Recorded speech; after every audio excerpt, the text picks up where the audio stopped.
Samantala, inaasahang madaragdagan pa ang supply ng tubig sa Kamaynilaan. Ito'y sa oras na matapos na ang proyektong magdudugtong sa mga dam na Ipo, Angat at Lamesa. Ang update sa proyektong yan alamin sa sentro ng balita ni Clazel Pardilla live.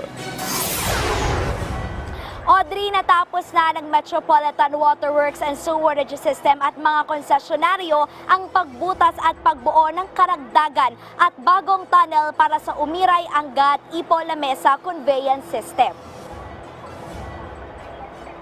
Ito ang bagong tunnel number 5 na ginawa ng MWSS at mga konsesyonaryo sa Norzagaray, Bulacan. May lawak ito na 4.3 diameter at habang higit 6 na kilometro. Inaasahang magdadala ang tunnel ng higit 1,000 at 600 milyong litrong tubig kada araw mula sa Ipo Dam papunta ng Bigti Basin patungo sa mga treatment facility hanggang sa makarating sa mga consumer sa National Capital Region.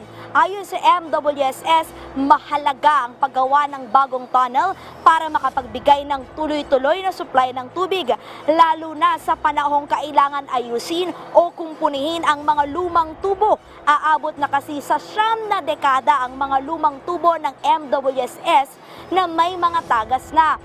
Batay nga sa datos ng ahensya, papalo sa 120 million liters ng tubig ang nasasayang dahil sa leakage mula sa mga lumang tubo.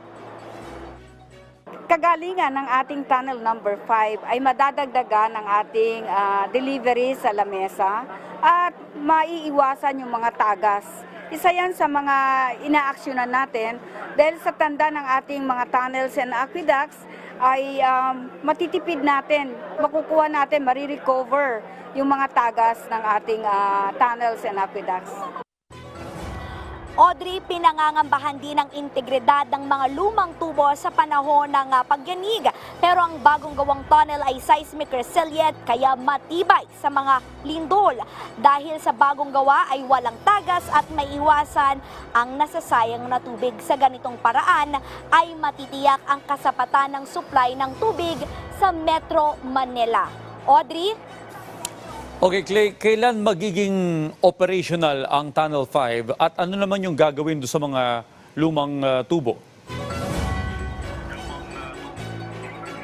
Yes, Audrey, nagsimula ang proyektong Tunnel number 5 noong May 2023 at matapos nga ang isang taon ay nakumpleto na itong Tunnel number 5 at sa March 2025 ay magiging fully operational na. Ibig sabihin, makakapagdala na ito ng tubig mula sa Ipo Dam hanggang doon sa Bigti Basin patungo sa ating mga consumer. Sa oras na fully operational na ay magsasagawa ng inspeksyon ang MWSS sa mga lumang tubo para mai-repair o makupuni at maiayos din itong mga lumang tubo na sinasabing may mga tagas o leakage na. Audrey? Okay, Clay, magkano yung halaga ng proyekto at meron ba itong epekto sa mga susunod na singilin sa tubig?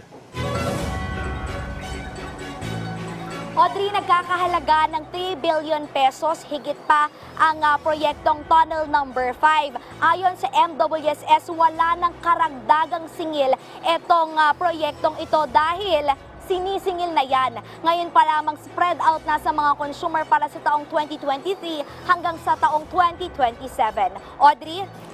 Maraming salamat, Clazel Pardilla.